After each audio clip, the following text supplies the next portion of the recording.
السلام عليكم. عمرك سألت نفسك إحنا ليه بنحس بالألم؟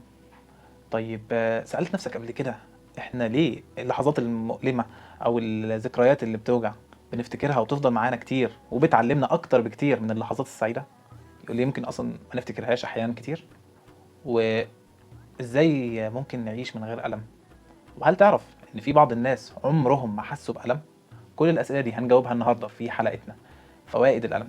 جهز كوباية شاي أو مشروبك المفضل، استمتع. تعال نبدأ من الأول. يعني ايه اصلا احساس او ازاي جسمنا بيحس بالالم او بالاحساس او بايا كان؟ على جلدنا في ملايين المستقبلات الحسيه، منها مستقبلات للتاتش ريسبتور اللي بتحس اللمسه زي كده التاتش اللي في الموبايل، ومستقبلات بتحس الالم اسمها نوسي ريسبتور. النوسي ريسبتورز دي موجودين في كل حته على الجلد، فالاحساس مينلي او اكتره بيجي من الجلد. طيب في برضه في العضلات، في المفاصل، وفي بعض الاعضاء الداخليه او في الكبسوله بتاعتها، وطبعا في الاوعيه الدمويه. يعني ايه؟ يعني الاعضاء الداخليه نفسها ما بتحسش بالوجع، لكن القشره بتاعتها او الكبسوله بتاعتها بتحس بالوجع. ده يعني ايه او نستفيد منه ايه؟ نستفيد منه ان لما بعض الاعضاء لما يحصل فيها وجع او تحصل فيها مشكله ممكن نحس فيها متاخر قوي، او الوجع ده يجي في شكل مختلف شويه. طيب المستقبلات دي وظيفتها ايه؟ اعرف مكان الخطر ده او مكان الاصابه دي فين. زي مثلا جرح، حد مسك كوبايه شاي سخنه يحس على طول ان في حاجه سخنه فيبعد عنها. طيب ازاي ده بقى بيحصل؟ النوسي ريسبتور اللي في الجلد بترسل اشارات عصبيه عن طريق الاعصاب تطلع للمخ. الاشاره دي المخ بيفسر لما تيجي من المستقبل ده، المخ بيفسرها على انها اشاره الم فيحس بالوجع. فبالتالي ان مش دايما الالم بيكون نتيجه مؤثر خارجي، ممكن يبقى فيه مشكله وفي بعض الامراض آه، يسبب ألم مزمن، إن المخ على طول حاسس بوجع والشخص أو العيان بيتألم على طول، وفي الحالة دي الألم يعتبر مرض ولازم يتعالج، وعشان كده عمل تخصص علاج الألم. في بقى بعض الأشخاص إن عندهم جهاز الألم ده أو السيستم ده كله ما بيحسش بالألم أبدا ولا عمره حس بالألم طول حياته. ده اسمه باختصار congenital insensitivity to pain. الاشخاص دول المستقبلات اللي بتنقل الالم دي مش شغال عندهم بسبب خلل في الجينات، يعني هو مرض جيني بيأثر على مستقبلات الالم. بتخلي الاشارات دي ما تتبعتش للدماغ فالدماغ ما يحسش بالالم. وفي الحاله دي ممكن نشوف زي في فيلم قبل كده، واحده حطت ايدها في ميه سخنه لحد ما اتحرقت لحروق الدرجه الثانيه والثالثه وهي مش حاسه بيها، ما انتبهتش بس وبدات تصوت غير لما شافت ايدها وهي بدات تتحرق. ماشي يقع على رجله وتتكسر ويمشي عليها من غير ما يحس. ده كله اعراض اللي هو المرض ده. ده بيخلي حياتهم في خطر وعرضة اكتر كتير من غيرهم للاصابات. عشان كده لازم نعرف ان الالم وجع، لكنه بيحذر وبينبه ان في حاجة غلط محتاجة تتصلح. وفي بعض الاشخاص ممكن يجي لهم الم في فم المعدة او في الجزء البطن، ويفضل ياخد في مسكنات في مسكنات وكل مرة الوجع يزيد، بل انه ممكن يدخل في مشكله اكبر. ليه؟ لان بعض المسكنات دي بتزود الم المعده لانها بتاثر في جدار المعده. المسكنات طبعا اللي هي النون ستيرويدال اللي هي الكيتولاك وشكلياتها كلها طبعا. ففي الحاله دي الالم بالنسبه له كان بينبهه وهو تجاهل التنبيه ده. الالم مش مجرد وجع، الالم انذار بينبهك تخلي بالك ان في حاجه غلط محتاج تروح تكشف. الدكتور يفسر الالم ده ويعرف يشخص نتيجته ايه عشان تاخد علاج مناسب. فلو تجاهلت الانذار ده ممكن بعد كده تعاني مشكله اكبر لا قدر الله. في مشهد كلنا عارفينه، الطفل اللي بيجري وبيلعب ويقع على رجله او على ركبته، فاول رد فعل يبدا يعمله او الام اول ما تشوفه تبدا تفرك مكان الوجع ده، وبشكل غريب نلاقي الطفل الوجع بالنسبه له خف او قل وحس ان هو احسن. حاجه غريبه صح؟ بس تفتكروا ليه؟ لان في حاجه اسمها بين جيت ثيوري او بوابات الالم، يعني ان الالم بينتقل ابطا من الاحساس اللي هو التاتش اللي قلناه في الاول.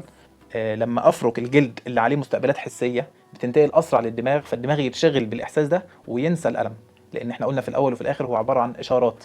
لو في اشاره تانية الدماغ مشغول بيها في الجزء الحسي مش هيحس قوي بالالم ده.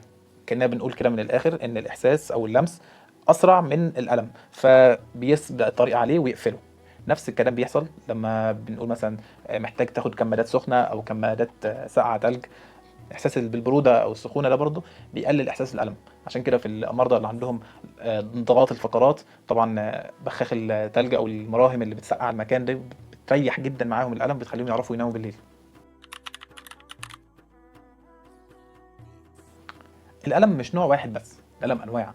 في الم حاد والم مزمن والم عصبي. الالم الحاد ده اللي بيجي فجاه يعني بشكل مفاجئ ينبهك ان في حاجه خطر حاليا. يعني واحد اتعور في ايده، واحد اكل حاجات يعني مش صح، او بطاس او حاجه حمضيه قوي وعملت له وجع في بطنه في ساعتها. الم مزمن ده مثلا زي الاشخاص اللي عندهم الام في الفقرات في العظم، عمل عمليه او اتجرح جرح والجرح قفل بشكل مش صحيح فعمل له الم مزمن فضل معاه فتره طويله. وساعتها لما يبقى الم مزمن ده ما يبقاش تحذير بقى، الالم ده بيبقى ساعتها هو المرض وده اللي محتاج علاج، اللي هو علاجات الالم اللي قلنا عليها في الاول. في هو الالم العصبي. الالم العصبي ده بسبب الاعصاب ذات نفسها فيها التهابات او اريتيشن، ده نتيجه مثلا فيروس او نتيجه برضه حرق فكاشف الاعصاب، او الحرق ده مثلا بقاله كذا يوم. الاعصاب لما بتكشف بتعمل وجع رهيب زي نار كده في ايدك، او بتتلسع او بتتشكشك، ليه كذا شكل على حسب كل شخص والتاني. وهنا الموضوع ان الالم مش هو المنبه، لا، ممكن يبقى هنا ساعتها هو المشكله. وزي ما قلنا من انواع الالم قلنا العصبي، في برضو نوع لازم نكون يعني واعيين بيه، ان في الم داخلي او الم من الاحشاء او من الاعضاء الداخليه. ده يعتبر الالم المخادع. ليه؟ لان احنا ممكن نحس بالم على الجنب الشمال، على الدقن، في الصوابع، او في الكتف اليمين، ويكون لحاجه تانية خالص. يعني احيانا كده وجع اللي يكون في الكتف اليمين ممكن يكون وجع الكبد، ممكن برضو ما بين اللوحين في الظهر ممكن يكون وجع المراره. شويه تنميل على الدقن او على الجزء الخارجي من اليد اليسرى، ده ممكن يكون الم القلب لا قدر الله. كل الحاجات دي بتبعت الالم لمكان تاني، لان احنا قلنا في الاول ان الاعضاء الداخليه اللي بيحس فيها جزء الكبسوله. الكبسوله اللي هي الغشاء المحيط بيها، الغشاء المحيط بيها بتاع كل عضو متصل باعصاب ارقامها تمثل على الجلد في مكان تاني، فالمسار العصبي بتاعها مختلف عن اللي موجود على الجلد. فاحنا هنحس الوجع هنا وهو اساسا في مكان تاني. لما تحس بوجع ما تتجاهلوش، ممكن يكون حاجه او عرض لحاجه اكبر. استشير دكتور يقول لك ساعتها هل ممكن يدل على حاجه تانية نعمل لها اي فحص اضافي، ولا نكتفي فقط بالعلاج الدوائي. فاكر في اول فيديو لما سالتك احنا ليه بنحس بالالم وهو ليه موجود؟ الاجابه ببساطه لان من غير الم هنكون على طول في خطر. خطر انك تتصاب من غير ما تحس، خطر انك تحس يعني يجي مشكله داخليه خطيره من غير ما تحس باي مشاكل، تحس بهبوط من غير ما تحس بصداع او دوخه. زي ما قلنا الالم يعتبر انذار، فلما تحس بالم حاول توصفه بشكل مظبوط للدكتور، وهو هيقدر يفسره لك ويعرف لك ايه سببه ويبدا معاك بالخطه العلاجيه.